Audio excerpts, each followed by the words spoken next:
ಉಡಾಯಿಸೋ ಖಾರ ಬಣ್ಣ ರುಚಿಯನ್ನು ನೀಡುತ್ತದೆ. ಮೆಣಸಿನ ಪುಡಿ ಚಿಂದಿ ಉಡಾಯಿಸೋ ಖಾರ ಬಣ್ಣ ರುಚಿ.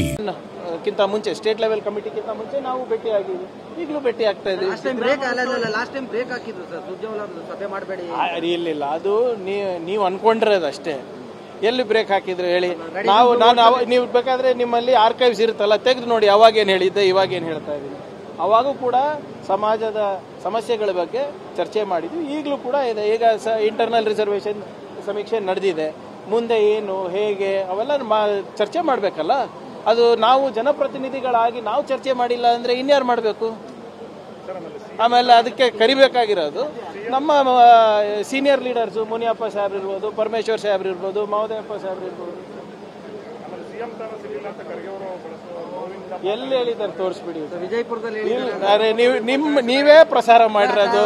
ನಾನು ನೋಡಿ ಮಾಧ್ಯಮದವರಿಗೆ ನನ್ನೊಂದು ವಿನಂತಿ, ಆ ಸಂಪೂರ್ಣವಾದಂಥ 3-4 ನಿಮಿಷದ ಕ್ಲಿಪ್ ತೋರಿಸ್ಬಿಡಿ.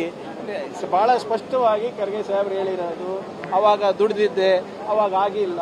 ಅದಾದಮೇಲೆ ಸ್ವಾಮೀಜಿಯವರ ಹತ್ರ ನೋಡ್ಬಿಟ್ಟು ನಮ್ಮ ಶ್ರಮ ಎಲ್ಲ ನೀರಿನಲ್ಲಿ ಹೋಯ್ತು ಸ್ವಾಮೀಜಿ ಅಂತ ನಕ್ಕೋತಾ ಹೇಳ್ಬಿಟ್ಟು, ಆದರೆ ಅವೆಲ್ಲ ಹಳೆ ಕತೆ, ಯಾವುದೇ ಬೇಜಾರಿಲ್ಲ ನಮಗೆ.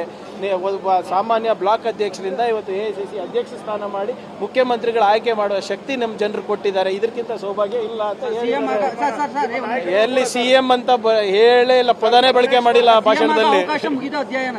ಯಾರಿಗೆ ನೋಡಿ, ಇದ್ರ ಬಗ್ಗೆನೂ ನಾನು ಹೇಳಿದ್ದೀನಿ. ಮಾನ್ಯ ಖರ್ಗೆ ಅವರು ಪಕ್ಷಕ್ಕಿರ್ಬೋದು, ರಾಜ್ಯಕ್ಕಿರ್ಬೋದು, ಬಹಳ ಅಪೂರ್ವವಾದಂಥ ಸೇವೆ ಮಾಡಿದ್ದಾರೆ. ಅವರು ಮುಂದಿನ ರಾಜಕೀಯ ನಡೆ ಏನಿರುತ್ತೆ ಅವರು ತೀರ್ಮಾನ ಮಾಡುವಷ್ಟು ಗೌರವ ಅವರು ಗಳಿಸಿದ್ದಾರೆ. ಕೇಂದ್ರ ಸರ್ಕಾರ, ಕೇಂದ್ರದಲ್ಲಿ ನಮ್ಮ ಹೈಕಮಾಂಡಲ್ಲಿರ್ಬೋದು, ರಾಜ್ಯದಲ್ಲಿರ್ಬೋದು. ನಾಳೆ ನಾನು ನಿವೃತ್ತಿ ಆಗ್ತೀನಿ ಅಂದ್ರೂ ಕೂಡ ಅದಕ್ಕೆ ರಾಹುಲ್ ಗಾಂಧಿಯವರು, ಸೋನಿಯಾ ಗಾಂಧಿಯವರು ಅಥವಾ ಸಿದ್ದರಾಮಯ್ಯ ಅವರು ಎಲ್ಲರೂ ಕೂಡ ಒಪ್ತಾರೆ. ಇಲ್ಲಪ್ಪ ನಾನು ಇದೇ ವಿತೌಟ್ ಎನಿ ಪೊಸಿಷನ್ ನಾನು ಸಮಾಜ ಸೇವೆ ಮಾಡ್ತೀನಿ ಅಂದರೆ ಅದಕ್ಕೂ ಕೂಡ ಒಪ್ತಾರೆ. ಭಾಳ ಸ್ಪಷ್ಟವಾಗಿ ಅಫ್ಜಲ್ಪುರ್ ಎಲೆಕ್ಷನ್ನಲ್ಲಿ ಖರ್ಗೆ ಸಾಹೇಬ್ರು ಹೇಳಿರೋದು, ಸಿದ್ದರಾಮಯ್ಯ ಅವ್ರ ಮುಂದೆನೇ ಹೇಳಿರೋದು.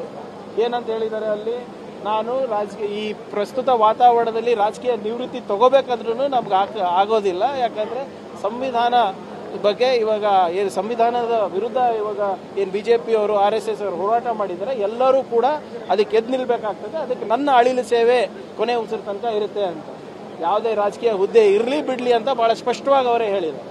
ಸೊ ಇವೆಲ್ಲ ಮಾತುಗಳು ಅಪ್ರಸ್ತುತ. ಮುಖ್ಯಮಂತ್ರಿಗಳ ಏನೋ ಹುದ್ದೆಗಳ ಬಗ್ಗೆ ಇರ್ಬೋದು ಅಥವಾ ಅವ್ರ ಭವಿಷ್ಯದ ಬಗ್ಗೆ ಇರ್ಬೋದು, ಅವೆಲ್ಲ ಅಪ್ರಸ್ತುತ. ಅವ್ರ ಭವಿಷ್ಯವನ್ನು ಅವರೇ ತೀರ್ಮಾನ ಮಾಡ್ತಾರೆ.